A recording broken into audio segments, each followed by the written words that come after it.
i-confirm kung totoo na nakalabas na yung warrant of arrest laban sa kanya para siyempre makagawa sila ng mga aksyon.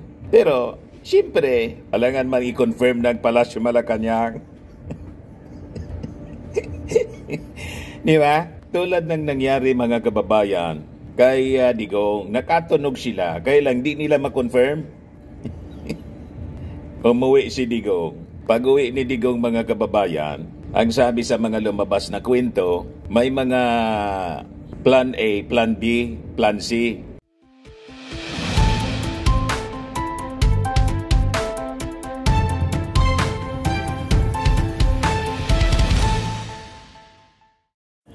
Hello po mga kababayan, si Dante Maravillas po, vlogger, broadcaster from Albay, Legazpi City, Bicol Region. 11 days na lang po mga kababayan before election.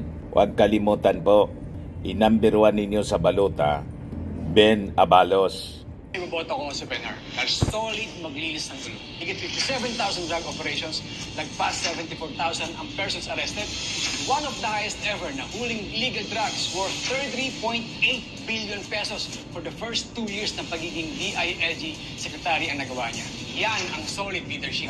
Solid po makatrabaho sa Senado para solid na kinabukasan lahat ng Pilipino. Para sa inyo, solid!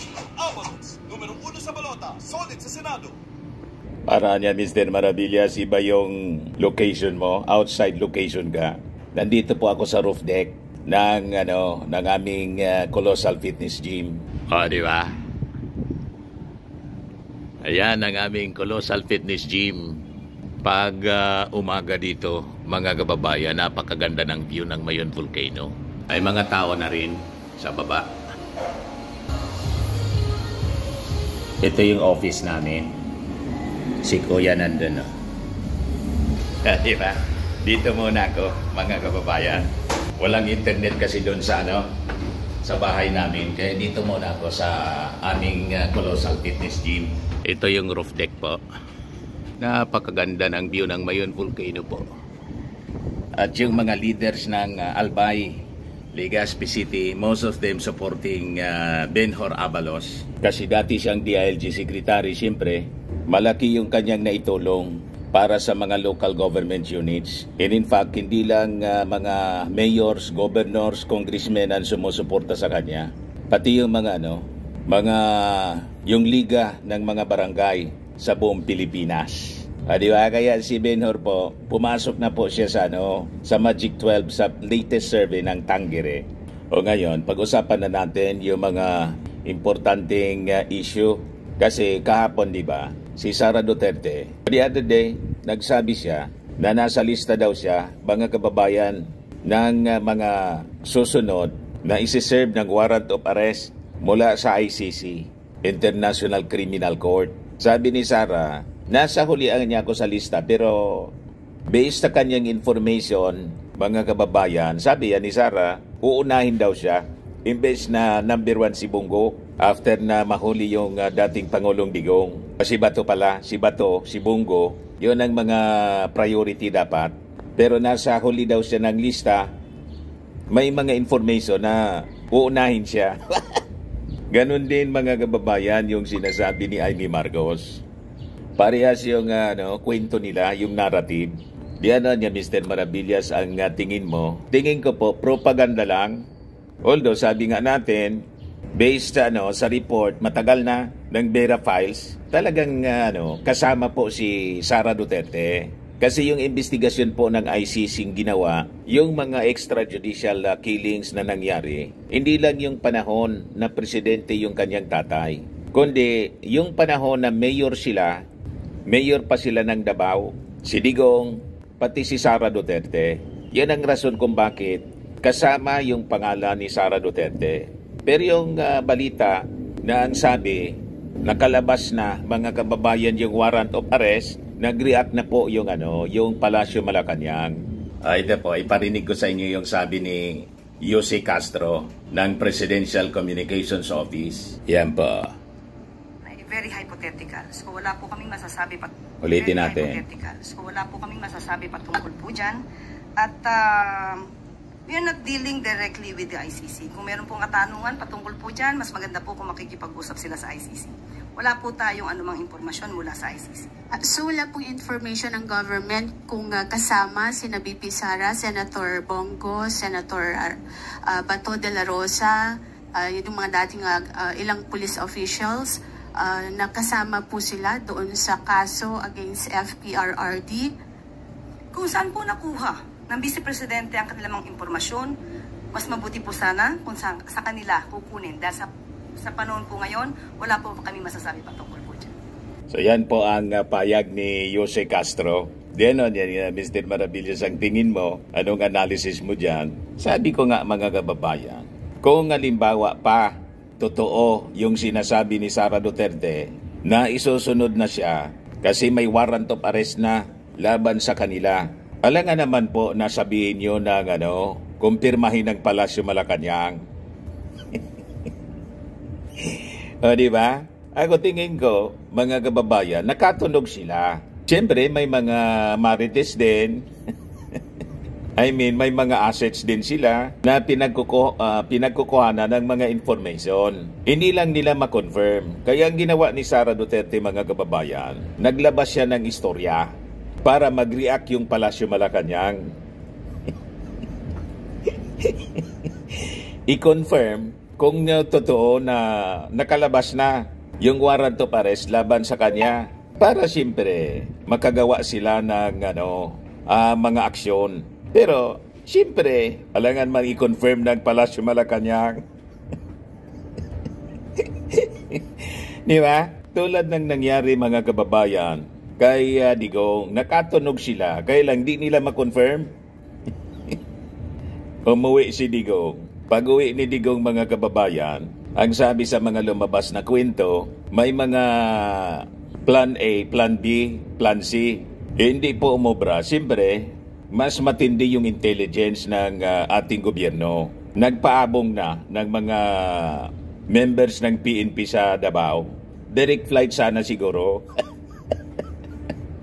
To Davao, si Digong, mga kababayan, para magtago na tulad ni Pacquiao. Kumbaga pahirapan yung pag-aresto kay Digong at gatungan yung mga tao, mga supporters para mag-aid sa people power. Hindi nangyari po yung plano kasi nakaabang na yung mga pulis doon. Sa Manila pa rin, sa Naiya pa rin, nakaabang na rin doon si General Torre. Alangan man po, incumbent president yung ating Pangulo, pauuna. Di ba po? So dito sa case na to, malamang mayroon na talaga po. Ilang siyempre, hindi man sasabihin po ng Palasyo Malacanang. Kasi unang-una, yung warrant of arrest, secret ng ICC, may nakalagay na secret. Kaya kung kailan papasok yung Interpol at magko-coordinate, mga kababayan, uli kay General Torre, yun ang hindi alam natin. Ang Palasyo Malacanang anya, Mr. Maravillas, may alam. Hindi tayo sigurado kung alam ng Palasyo Malacanang. Pero ang sabi, an official statement ng Palasyo, hindi niya kami nakikipag-coordinate sa ICC. Hindi man talaga. Kasi wala tayong obligasyon sa ICC. Ang obligasyon natin sa Interpol. Di ba po, malinaw? ICC po, wala tayong obligasyon kasi hindi na tayo member. Umalis si Digong eh. Pero yung ICC na nag-coordinate sa Interpol para i-arrest ang remaining suspects dito sa AJK, Crimes Against Humanity, may obligasyon tayo sa Interpol. Yan mismo galing sa bibig ng ating Pangulong Bongbong Marcos. At that obligation, hindi tayo mag-comply ng ating obligasyon. Kasi makakasira po yon, mga kababayan, sa atin. Bakit? Paano na kung kinailangan natin ang tulong ng Interpol tulad na may kaso na po na final against Attorney Harry Roque, non-bailable, qualified trafficking. Siyempre, tago ng tago si Atty. Harry Roque. So we need the help ng Interpol. Si Harry Roque, papasok ang Interpol pag nailabas na ng husgado dito ang warrant of arrest, mga kababayan, para ibalik dito si Harry Roque. Si Sara, si Bongo, si Bato, and other PNP officials na nasa lista po, nasangkot sa crimes against humanity, kakalad ka rin sila ng Interpol palabas ng bansa. So baliktaran, mga kababayan. Ngayon, linawin natin. Kasi ito yung mga propaganda nila. Ginigipit sila daw ng gobyerno. Wala pong panggigipit. Ang nangyari po, nakakommit sila ng crime. Crimes against humanity nga po ang kaso. The victims of the crimes against humanity nag-file ng kaso sa ICC. So, wala yun sa kontrol, mga kababayan, ng ating gobyerno. And that happens, wala pa, mga kababayan, sa posisyon yung ating Pangulong Bongbong Marcos. 2017 pa, nagkataon na nalo ang ating Pangulo at ngayon lumalabas yung mga warrant of arrest laban sa kanila. Ang kaso, final ng mga pribadong complainants, the families of the victims, aided by mga NGOs, mga church-based NGOs, saka yung mga Makabayan Black, sila yung tumulong po. Ang Makabayan Black po, hindi man kakampi ng ating Pangulong Bongbong Marcos. Kaya malinaw, wala pong kinalaman. In all these cases, mga kababayan, nag-ugat sa kanilang mga pagkakasala. Kung hindi nila yon ginawa, and pag gumawa ka ng mali po, may consequences. Alangan man wala. Tama po, mga kababayan. Kaya sabi nga natin, wala man. Tama si Enrile po. And in fact, yung mga sinasabi ni Enrile, yun din yung una nating sinabi. Ang lahat ng trouble, mga kababayan, na kinasadlakan ni Sara, ni Digong, mga kakampi nila, ni Bato, ni Bongo, sila man lang po ang may gawa niyan. Kahit nga po yung impeachment. You see? Kaya itong si Sara Duterte, mga kababayan, halimbawa pa man makaligtas siya dito sa tatlong sword of Damocles ang nakaumang sa kanya. Una yung impeachment. Na-impeach na siya ng Congress. Then, halimbawa, sige ang kampanya ni Sara, makakuha siya ng support galing doon sa mga senador na halimbawa manalo si Bato, si Bongo, si Amy Marcos halimbawa, at tapos si Camille, makakuha siya ng boto to acquit. Ma-acquit man siya sa Senado, mga kababayan, hindi pa rin siya ligtas kasi may dalawa pa na sword of Damocles. Itong sword of Damocles mula sa ICC kasi kasama siya sa akusado. Tapos itong kaso na sinamo na nga po siya ng prosecutor, yung final ng National Bureau of Investigation. And afterwards, once yan finally na-file ng DOJ sa korte, sa local court, inciting to sedition po yon at saka yung grave threat laban sa ating Pangulong Bongbong Marcos, mahaharap pa rin siya sa asunto. At ang penalty ng inciting to sedition, mga kababayan, 4 years to 6 years of imprisonment.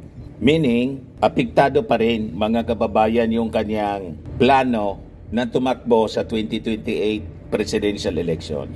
So, naintindihan natin, mga kababayan, kung bakit si Sara Duterte do or die na po sa mga kampanya. Kita ninyo kung paano pinagmumura yung mga congressmen ng Maynila. Patapo na po si Sara. Desperation, mga kababayan, ang kanyang ginagawa sa mga kampanya. In all of this, consequences ito sa mga mali niyang ginawa, maling aksyon, and sabi nga natin, arrogance. Napakalinaw po ang mga taong tulad po ni Sara ng pamilya Duterte na mapagmataas. Sabi sa Bible po, ang mapagmataas binababa, and pride comes before destruction. Kaya lang, sabi nga natin, yung mga advisors niya siguro, baka pinagsasabihan din si Sara, kaya lang di man po makinig. Hindi man siya nakikinig. So, pinababayaan na lang siya, mga kababayan, na dumaldal na lalong nagpapadubog sa kanya. Ang masaklap, mga kababayan, yung kapatid ng ating Pangulong Bongbong Marcos, imbes pagsabihan yung kanyang kaibigan na magkalma, lumaylo, lalo na naging agresibo. Sinamahan pa niya. Di ba? Sinamahan pa niya ni Marcos si Sara para idiin yung kanyang sarili. Pag ganyan po, hindi siya totoong kaibigan. Sa totoo lang, makaduda ang mga ginagawa ni Amy Marcos. Kasi ang totoong kaibigan, dapat may totoong pagmamalasakit. Pag pinagmalasakitan mo ang totoo mong kaibigan, pagsasabihan mo siya pag mali ang kanyang ginagawa. Ang ginagawa ni Amy Marcos, sinusupport pa niya yung kamalian ni Sara. Tuwang-tuwa naman si Sara. Kaya in-endorse pa, mga kababayan, ni Sara Duterte, si Amy Marcos. Ay ko tingin ko, malalim din ang laro ni Amy Marcos. Napaniwala sa ang pamilya Duterte. Pero yung iba nagdududa. May mga vloggers po na sinusumpa si Amy Marcos at hindi pa rin naalis sa kanilang isipan yung mangga.